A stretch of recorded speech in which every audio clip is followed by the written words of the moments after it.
Hola, ¿qué tal? Me da mucho gusto volver a saludarlos en una edición más de Dominio Talentia MX, un programa con noticias y entrevistas donde se analiza el panorama laboral, especialmente en lo que se refiere a la administración de talento humano. De acuerdo a las más recientes cifras de empleo del Instituto Mexicano del Seguro Social y a la Encuesta Nacional de Ocupación y Empleo del INEGI, en el último trimestre de 2020 y en enero de 2021, la recuperación económica y laboral se ha ralentizado, es decir, ha perdido impulso. El mundo del empleo continúa a la mitad de una crisis gravísima.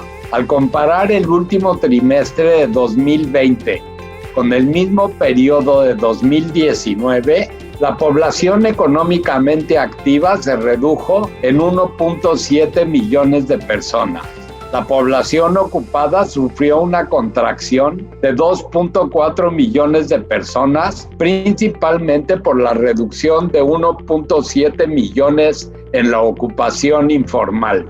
Y la subocupación pasó de 4.3 millones a 8.1 millones. En enero se crearon cerca de 30,000 empleos menos de los que el gobierno tenía previsto. Existen muchas causas para este fenómeno. Debe señalarse de entrada que la vacunación marcha demasiado lento, por lo cual es casi imposible volver a abrir las actividades económicas de manera plena. De hecho, en promedio, al cerrar enero, el porcentaje de gente vacunada en México es 6 veces más bajo que en el resto del mundo entero. Además, las autoridades han puesto en práctica una serie de políticas públicas que desincentivan las actividades productivas. Un buen ejemplo de lo anterior es el caso de la subcontratación, cuyo marco legal está lleno de incertidumbres y es potencialmente prohibicionista y criminalizador. En este programa de Dominio Talentia MX analizaremos qué origina que la recuperación económica y laboral en México marche con tanta lentitud. A continuación, les presento los datos precisos y ampliados de la situación del empleo en enero de este año. Recientemente se presentaron los resultados económicos y laborales de 2020, los cuales sirven para tener un parámetro del cierre del año anterior y la base para medir el crecimiento económico del 2021, año de la recuperación económica. En este sentido, durante el cuarto trimestre de 2020, el Producto Interno Bruto mexicano aumentó 3.1% respecto al trimestre anterior. Sin embargo, la economía mexicana se contrajo 8.5% en términos anuales, la mayor caída desde el año 1932. En tanto que el indicador global de la actividad económica mostró un ligero aumento mensual del 0.9% en el penúltimo mes del año pasado, siendo las actividades industriales y de servicios las de mayor incremento. No obstante, en su comparación anual se redujo 3.5%.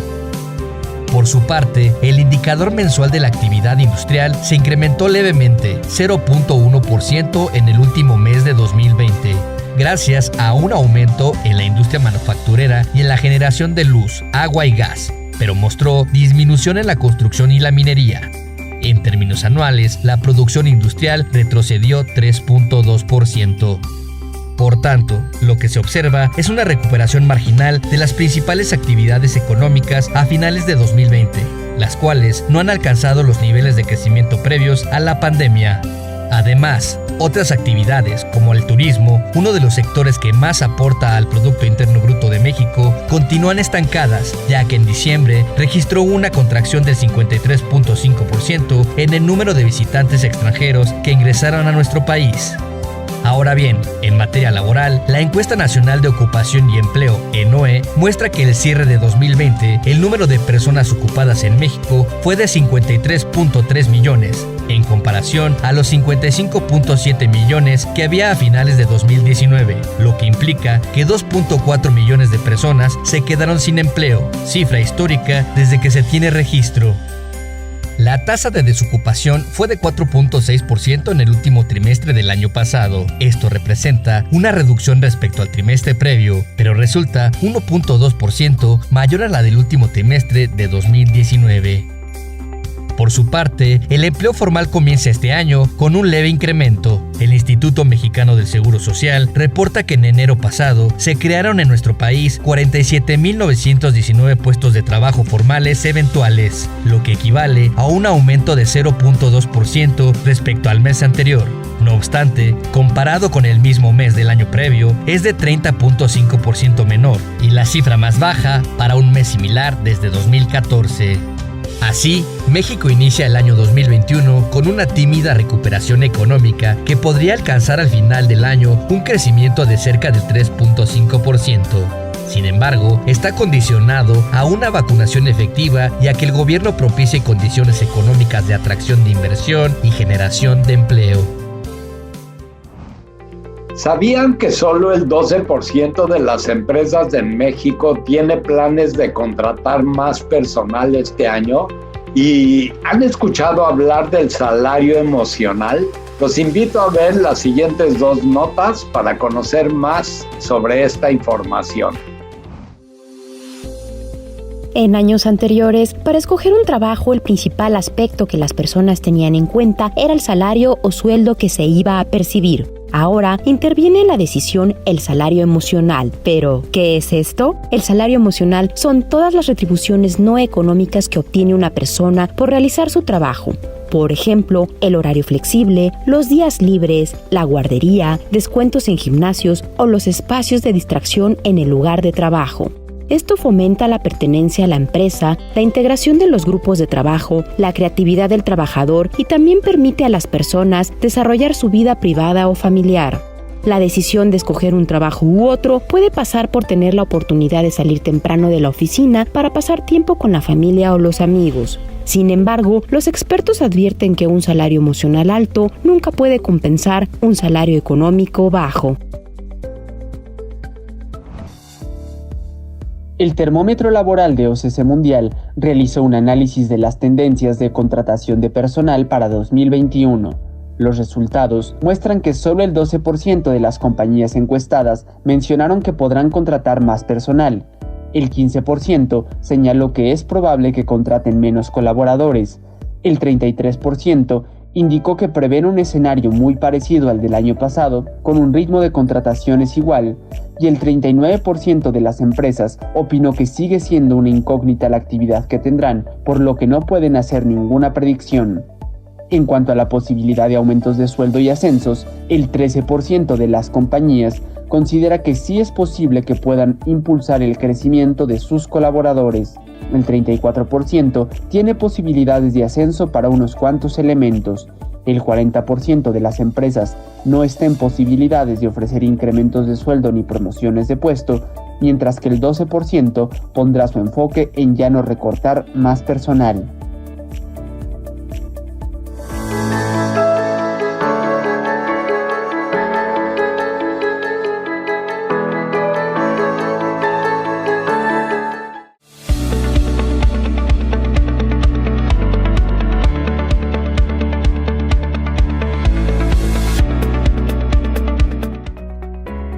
El Coneval, organismo que evalúa el desarrollo social de México, observa que la parálisis económica ocasionada por la pandemia en 2020 podría provocar un aumento de entre 8.9 y 9.8 millones de personas en pobreza por ingresos, lo que sumaría 70.9 millones de personas, el 56.7% de la población de México. En tanto que las personas en pobreza extrema podrían aumentar entre 6.1 y 10.7 millones, dando un total de hasta 31.7 millones de mexicanos, el 25.3% de la población. Además, el organismo reportó que el porcentaje de población en pobreza laboral aumentó un 3.4% en 2020, para ubicarse en 40.7% en el cuarto trimestre, lo anterior provocado por una disminución anual de 2.5% en el ingreso real de los trabajadores mexicanos. En esta noche de Dominio Talentia MX, quiero darle la bienvenida a Mauricio Ramírez Grajeda, doctor en economía por Ohio State University y profesor de cátedra del TEC de Monterrey. Su campo de investigación es desarrollo económico y es un verdadero honor, Mauricio, que nos acompañes en Dominio Talentia MX esta noche. Bienvenido y buenas noches. Buenas noches, Elías, y al contrario, yo te agradezco mucho que me hayas invitado y el honor es para mí y saludo con muchísimo gusto a todas las personas que nos ven y escuchan. Para empezar, y tomando en cuenta que la economía mexicana se contrajo 8.5% durante el 2020, que el mercado interno se encuentra debilitado en cuanto a consumo e inversión, que enfrentamos una débil creación de empleos formales, así como un muy lento proceso de vacunación contra el COVID-19. Yo sé que no tienes una bola de cristal, pero ¿qué podemos esperar para este año en términos económicos y laborales? Mira, Elías, la verdad, no se ve un buen año el 2021. En el caso de México en particular, que yo te lo puedo asegurar, de que no vamos a estar todos los mexicanos vacunados. ¿Por qué? Pues porque necesitamos un ritmo más o menos de unas 400,000 vacunas por día para que podamos estar vacunados más o menos y podamos hacer lo que se conoce como esta inmunidad de rebaño o esta inmunidad comunitaria para finales de año. Entonces sabemos que no vamos a tener todos los mexicanos la vacuna y no vamos a alcanzar esta inmunidad, por un lado. Entonces eso le va a afectar a la economía.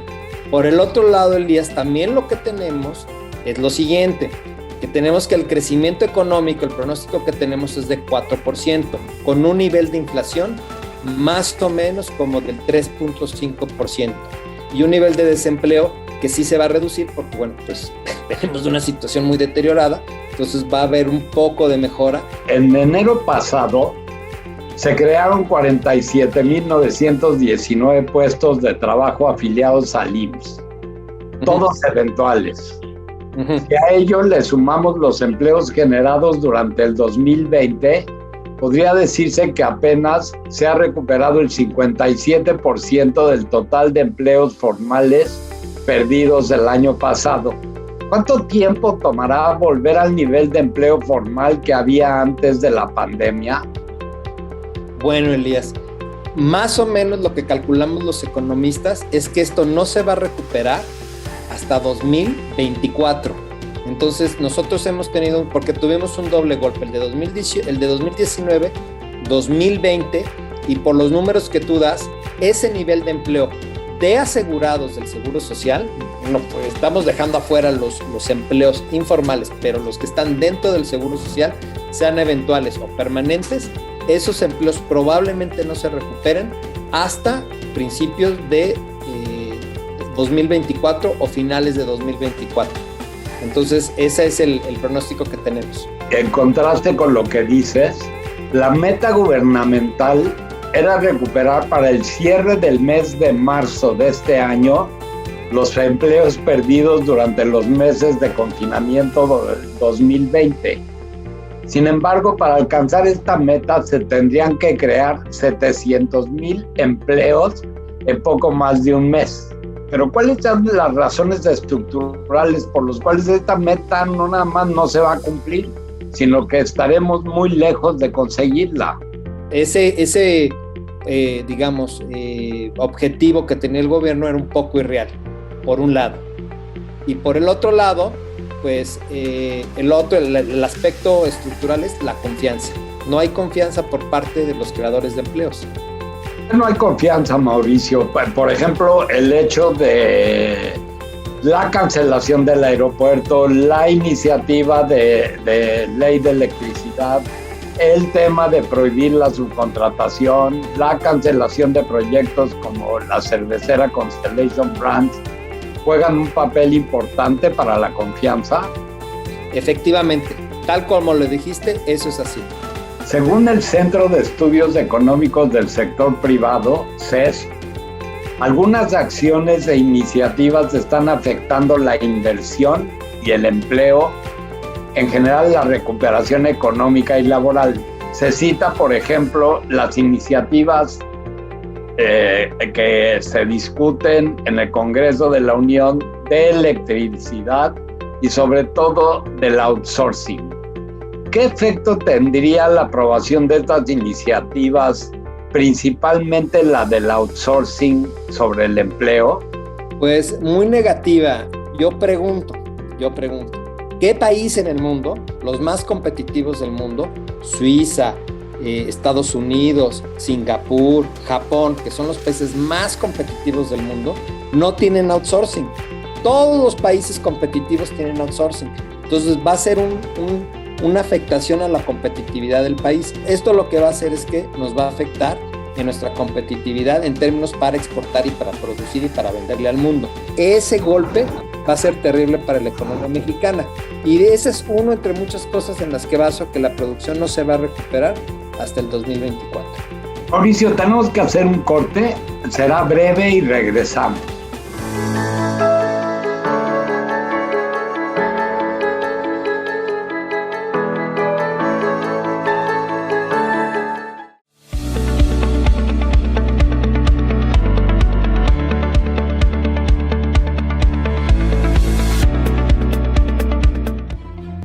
A lo largo de los años, la subcontratación ha probado ser una herramienta útil para que las empresas pequeñas o grandes afronten situaciones de crisis económicas. La tercerización les permite a estas empresas mantener su productividad y aumentar su competitividad para resistir un entorno económico adverso. Algunas de las razones que hacen a la subcontratación tan favorable son: acceso a la tecnología. Las empresas de subcontratación facilitan tecnología de punta a sus clientes y preparan a todo el personal para su manejo. Personal capacitado. El personal aportado por una empresa de tercerización cuenta con los conocimientos y la experiencia requerida para cada sector productivo, además de que se encuentran en capacitación continua para atender las necesidades específicas de los clientes. Flexibilidad para expandir las operaciones.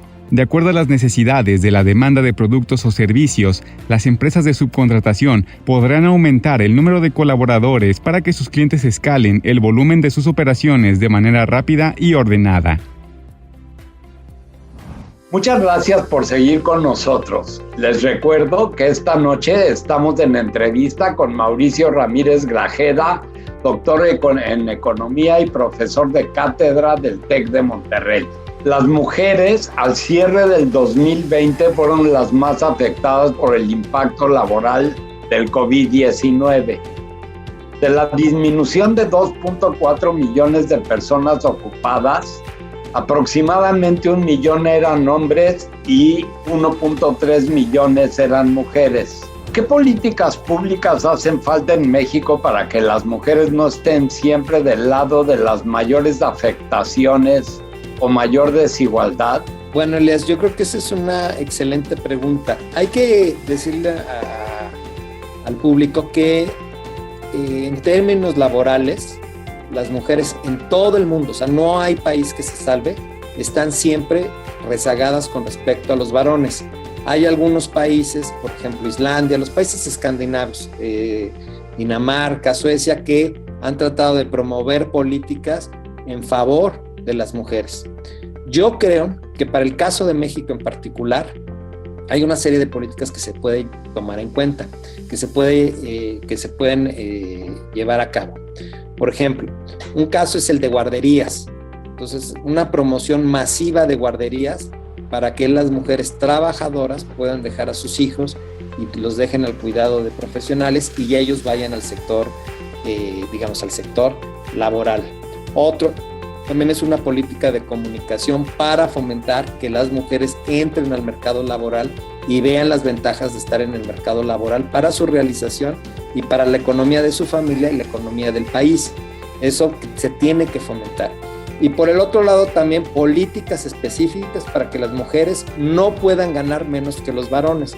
Hay muchos países en donde se obliga, por ejemplo el caso de Islandia, en donde las mujeres, la ley obliga a que los hombres y las mujeres tienen que ganar lo mismo por el mismo trabajo. Y hay, por ejemplo, políticas laborales en Alemania en donde el porcentaje de mujeres dentro de los consejos de administración de las empresas tiene que estar, por arriba de cierto nivel. Entonces sí podemos tener una serie de medidas para promover que la mujer esté más insertada en la vida productiva y laboral de nuestro país, que sería muy positivo, sería algo excelente. De acuerdo con la CONSAR, para afrontar la crisis laboral en enero pasado, enero, alrededor de 142,000 trabajadores realizaron retiros parciales de sus afores por desempleo, obteniendo en promedio 11,521 pesos cada trabajador. ¿Cómo podemos interpretar esta situación, Mauricio? ¿Es el reflejo de la desesperación que enfrentan los trabajadores que perdieron su empleo? Así es, Elías. Esto es porque lo que hicieron los trabajadores fue que, digamos, al ver una reducción en su ingreso o al ser despedidos, ya sea algún miembro de la familia o todos los miembros de la familia, entonces los trabajadores fueron a sus fondos de pensiones y hicieron estos retiros. Ahora bien, esta noticia es negativa en el sentido de que pues, refleja la realidad de desempleo y de caída en la producción en nuestro país, pero también es negativa porque pues, refleja que las pensiones de esas personas se van a ver reducidas. Tenemos un problema de pensiones en México en el sentido en que los montos que se están acumulando para los trabajadores es muy bajo. Entonces esto lo que va a hacer es quitarle un cachito a los trabajadores para que cuando se pensionen van a tener una menor cantidad de dinero. Ahorita lo que mencionaste, pues dices 11,000 pesos no es mucho dinero. Bueno, porque ese es el promedio, pero muchos trabajadores debieron de haber sacado el máximo permitido por la ley para el régimen de pensiones. Y la otra cosa que también hay que mencionar es que esto que retiraron los trabajadores es un retiro del sector formal, de personas que tienen un fondo de pensiones. Esto también, imagínate cómo se refleja esto en personas que no están en el sector formal, que están en el sector informal. Y más o menos refleja pues, el deterioro económico de nuestro país. Mauricio, sabemos que en México no existe ningún tipo de seguro de desempleo. Incluso durante los peores meses de la pandemia que estamos viviendo ahora, no lo hay. El INEGI reporta que en el último trimestre de 2020, la población que se encontraba sin trabajar, que estaba disponible y que estuvo buscando trabajo, fue de 2,5 millones de personas. ¿El gobierno tiene la capacidad de implementar algún tipo de seguro de desempleo, incluso sin estar en condiciones extraordinarias como la pandemia? Mi respuesta sería que de entrada pues no es plausible un sistema de seguro de desempleo. Lo que sí pudo haber sido plausible es tratar de incurrir en un poco de deuda y tratar de maximizar esa deuda. ¿Qué quiero decir con esto? A lo mejor el gobierno, haciendo sus cálculos, pudo haber dicho, bueno, vamos a endeudarnos un poco, tal vez 5% del PIB o tal vez 10% del PIB, dependiendo de los cálculos de los economistas de la Secretaría de Hacienda, y utilizar ese dinero de la forma más eficiente para que el PIB no decreciera 8.9%, sino tal vez que decreciera 5% o 6%. Pero eso ya pasó. Entonces creo que contestando ya tu pregunta, la respuesta es no. Tenemos que despedir ahora sí el programa. Muchísimas gracias, Mauricio. Te mandamos un abrazo cariñoso y un agradecimiento por haber estado con nosotros. 2 abrazos de vuelta, Elías, y disculpa por haber sido tan negativo, pero es mejor ser realista y claros con tu público. Por supuesto. Muchas gracias, Mauricio. Gracias. Hemos llegado al final del programa. Les quiero agradecer por acompañarnos una noche más. No olviden que pueden vernos y seguir informados en nuestro sitio talentiamx.com y en nuestras redes sociales. Recuerden que tenemos una cita la próxima semana para impulsar el talento humano. Hasta pronto.